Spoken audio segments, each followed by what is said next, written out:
maging tapat kahit maaari mo itong kapahamak. Oo. Kasi kung hindi ka maging tapat sa isang bagay, kung pipiliin mo magsinungaling dahil sa isang bagay, it keeps you hunted habang buhay. I-hunt ka niya hanggang buhay ka.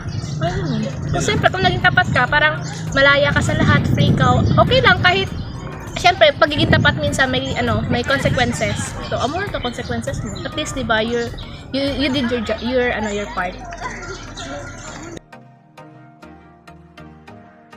Alam mo, pagkakamali na nagawa mo, paano mo ito nakaka-apekto sa iyo? Wala man Daw gina-pressure naman sa self now. Like, I feel sorry for myself for doing that. Wala lang.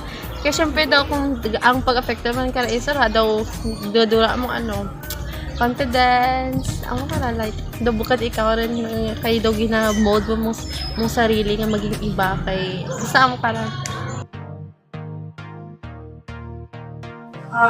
my question is, as a teacher, what is your opinion on implementing the death penalty in the Philippines?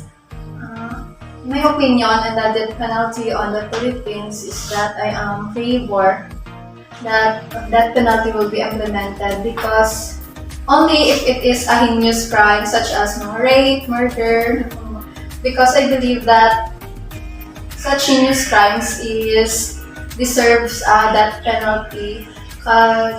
If death penalty is implemented, there will be no more less heinous crimes nga mga tabo. And so I am favor on implementing the death penalty in the Philippines, especially if it is a heinous crimes nga nakandak kung sa katao, especially if it is murder, rape, because I believe that such crimes deserves a death penalty. So if death penalty is implemented, there will be less cases kang such crimes naman po sa Philippines. On the LGBT community.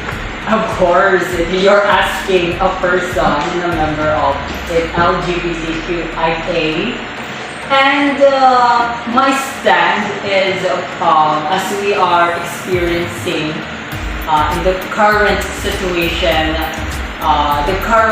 here in the Philippines is that we are trying our best. As part of LGBTQIA, we are lesbian, gay, bisexual, transgender, queers. We are trying our best to be accepted by the people. However, these people or this community here in the Philippines should know that we are part of the world. Okay? We're not going to tell you and force you that you need to accept us. Because in the first place, we are all created in this world. Why should we try to convince people that you need to accept us, you should not discriminate us? You should know the word humanity. Okay, you should respect. You should love, care. Don't discriminate, all things that is positive in life and undergoes humanity. Okay, you need to be human to all people. Okay, if that is a man, woman, or part of the LGBTQIA. Okay, if that kind of love and respect is in our surrounding, then there's no problem about discrimination. There's no problem about forcing other people to respect us and love us. Because after all, we are all created and we are all parts of this earth. That's all. Thank you, sir. I don't mind them.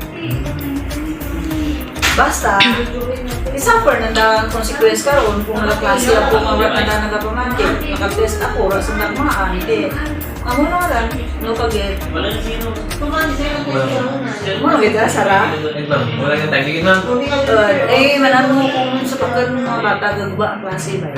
Amit na punta na ka na dyan, bay ka na dyan.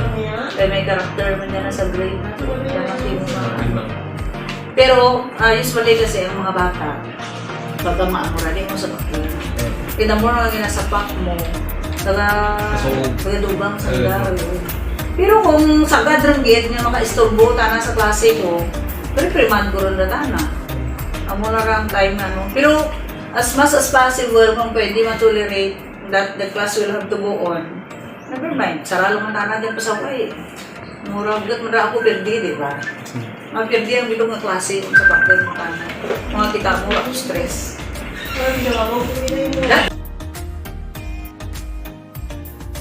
Handa ka bang magpatawad kahit tila walang kapatawaran ng ginawa sa'yo? Pwede. Tawo naman kapag kasalamat sa mga ilan na natin na magpatawad. Para na sa atin na sarili na. So, ang question ko dyan is, ano ang masasabi mo o ang iyong pananaw tungkol sa mga kabataan na pinipiling itigil ang buhay sa tuwing may malaking pinagdadaanan? Siguro nowadays, durugin man ang gusto mag-attempt ka suicide or end ng life, especially kung feeling nanda nga hindi rin nanda kaya ng problems or bayaan naman nanda ay feeling nanda pala nga brand kung labanan mo ya or parayuan mo. Siguro hindi lang natin pag-iwis in life ay sara lang ang life mo medyan ka nga ginatao si Jesus hindi man tanan may swerte mabuhi sa kalibutan.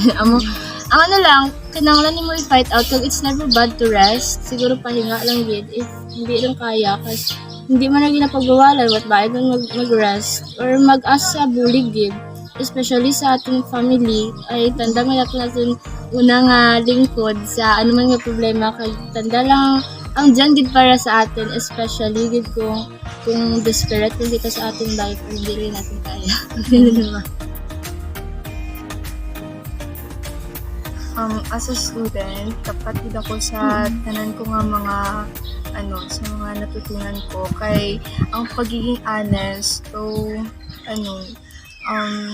bukod manyara do wala manyara ginapaydan kag daw ginatao mo lang gidra mo kag for example nakapasar ko sa mga honor roll pero sa cheating ng man so side vera daw So, hindi ka proud? oo tapos kan gina-into mo lang mo sarili kaya syempre nakaslip ko sa honor roll tapos kan sa cheating naman nag-all amo lang dapat kung ano lang makaya mo amo lang gidra kay gina-into mo lang man mo sarili So, bali ang ibig mo sabihin is what iba nga mapwede kundi ang self. oo like di ba kaya kung amo lang ra ang ginaobra mo kaya what if masaylo ko sa ibang eskwelahan baka ka entrance wala ako nakapasar bis kan taas mong grades kaya what naman anong ulo kay nag-cheat ng obra mo so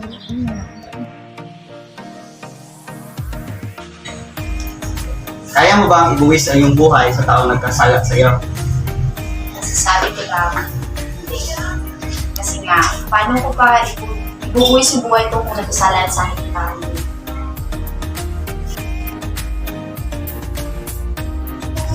Paano mo panindigan ang sarili mong desisyon na hindi nakadepende sa iba? Ang pagiging desisyon na isang bagay na palagi natin ginagawa at sobrang dalas ng paggawa natin dito ay madalas na din natin napapansin na ginagawa natin dito. Sa bawat desisyon na ating ginawa at gagawin, may mga ibang pangyayari na hindi natin maganap at may ibang pangyayari na maganap.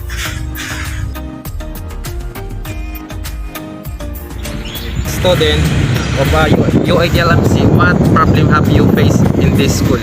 Ano lang problema ang nakita mo sa eskwelahan? Mga problema? Naman nung nakita ko naman problema sa may sa UA ang bala raw ng mga maskang uniform ako ibabay what uniform yung nabudlayan sa to delay ang uniform tapos ang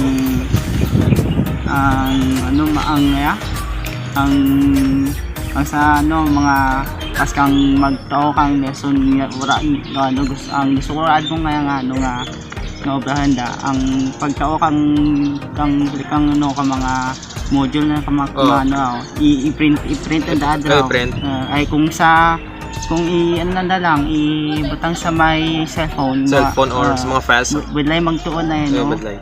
Do distract. Amo naman ang mga ano.